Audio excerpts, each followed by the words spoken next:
Вітаю, друзі! 2 тижні тому мене запросили бути гостем онлайн на одному ізраїльському каналі. Я включився і підняв там питання того, що в Порт Хайфа зайшло судно з зерном, яке було зібрано на тимчасово окупованих територіях України країною-окупантом і потрапило в Ізраїль. Ведучі пообіцяли розібратися в цьому. Вони завжди пишуть звернення до Генпрокуратури, МЗС і інших структур або МІДО. І тут так само сталося. Але поки що відповідь не дійшла. Вже друге судно намагається зайти в Ізраїль. До Хайфи підходить ще одне судно з зерном з окупованих територій України. Панармітіс, вантаж 6200 тонн пшениці і 19 тисяч трохи з гаком ячменю.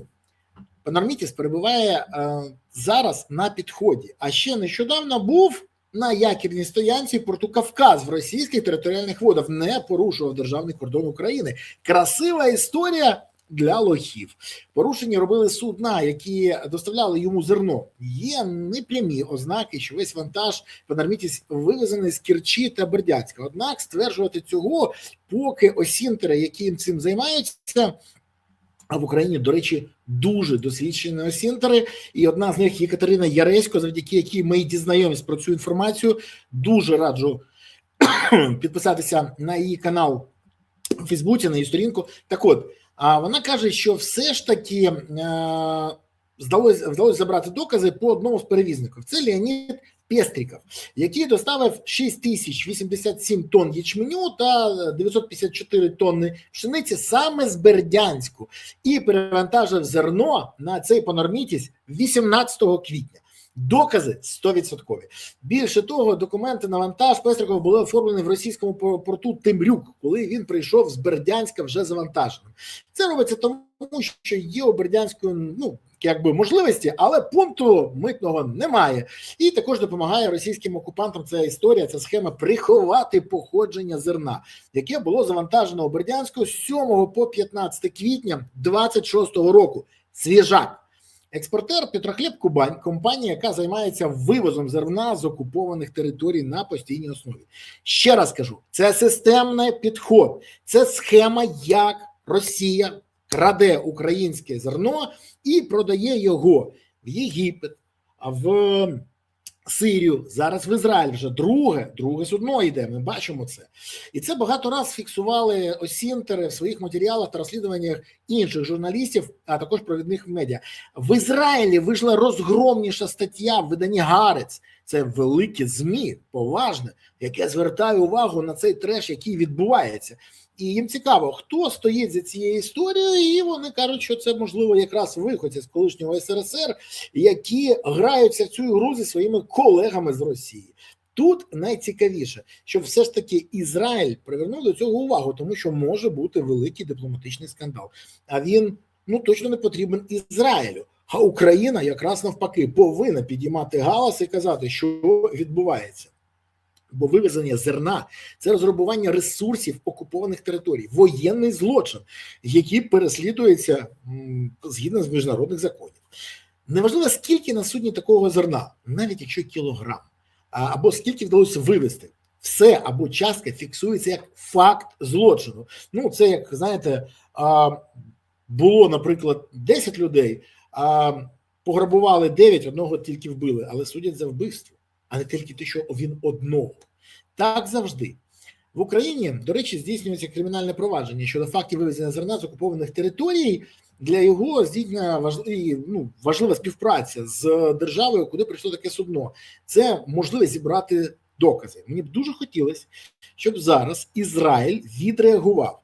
Бо це, як би дивно, вам, може, комусь не звучало, але в інтересах Ізраїлю. Бо нікому не потрібна інформація, що окупанти продають в Ізраїль, і це підтримується, наприклад, тим же самим керівництвом Ізраїля, яке вдьосна з американцями, а американці жорстко проти цього. Виявляєте, якщо це вийде? Я розумію, що це хтось, якийсь дрібний довборай свій гешефт прокручує, але кому це важливо? Розбирайтесь. Більше того, Ізраїль попередньо відмовив Україні в наданні міжнародно-правової допомоги в попередньому випадку, коли було судно Аб'янськ. І другий поїзд рейс показує, що проблема має вже системний характер. Найбільше мені в цій ситуації тішить те, що громадяни Ізраїля на це вже жорстко реагують. Більше того, вже 30 квітня в Ізраїлі буде проходити величезний мітинг.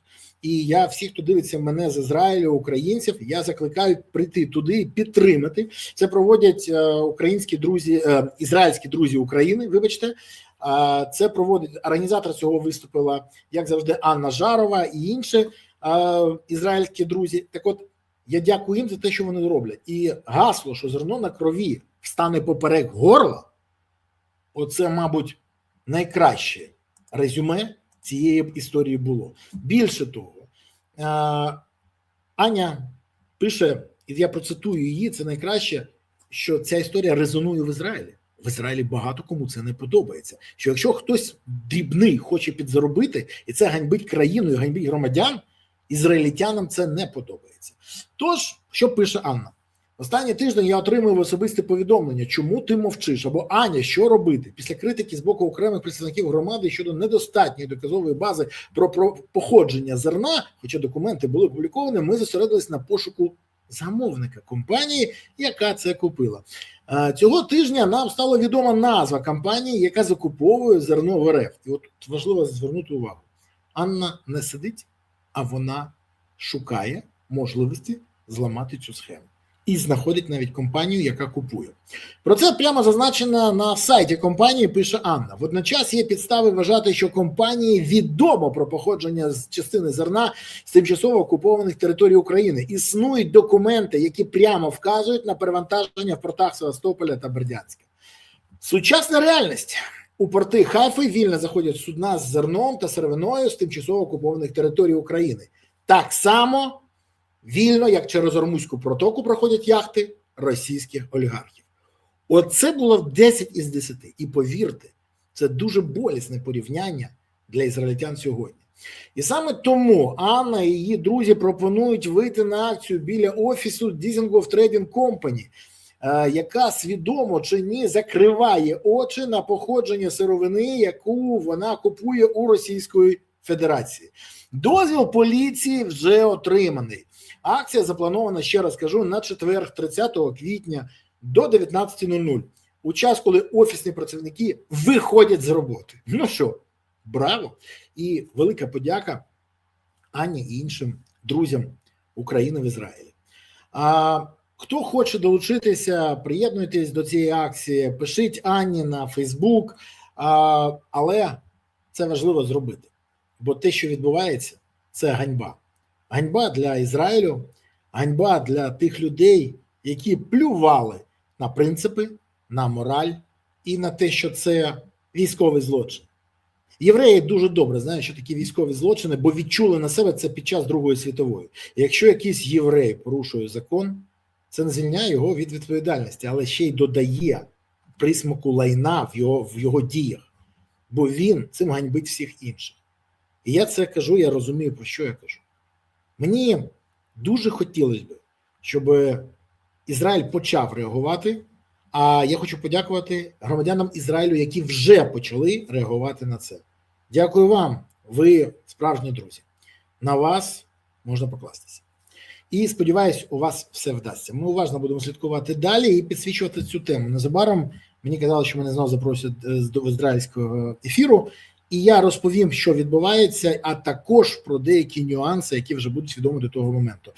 Сподіваюсь, що пасивна позиція все ж таки буде змінена, і ми побачимо інше. А ще дуже хотілося б все ж таки, щоб Українська Генпрокуратура вийшла в публічну площину з доказовою базою, бажано англійською мовою, яку легше буде підсвічувати нам, тим, хто намагається зламати цю схему з України або тим, хто знаходиться там в Ізраїлі. Тому це теж важливо. Треба працювати разом, щоб досягати результату. А вам я хочу подякувати за те, що ви дивитесь, за те, що не байдужі, і за те, що уважно слідкуєте за ситуацією. Поширте це відео, щоб більше людей зрозуміли, що відбувається. І, може, більше людей приєднається до того заходу, який планується на 30 квітня. В будь-якому випадку, дякую вам, що ви активні, а не пасивні, що ви підтримуєте канал і будете підтримувати цю акцію, якщо буде у вас можливість. Ну і головне, що ви підтримуєте ЗСУ. Дякую вам за це. Бо ЗСУ – це єдина сила, яка запорукує того, що Україна є майбутнє. Є ЗСУ, є майбутнє. Немає ЗСУ, і буде не лише майбутнього. України не буде. Тому донатьте на ЗСУ, гуртуйтесь навколо ЗСУ, приєднуйтесь до ЗСУ і допомагайте ЗСУ. От тоді справді все буде Україна, і України буде гідне майбутнє. Дякую вам. Па-па.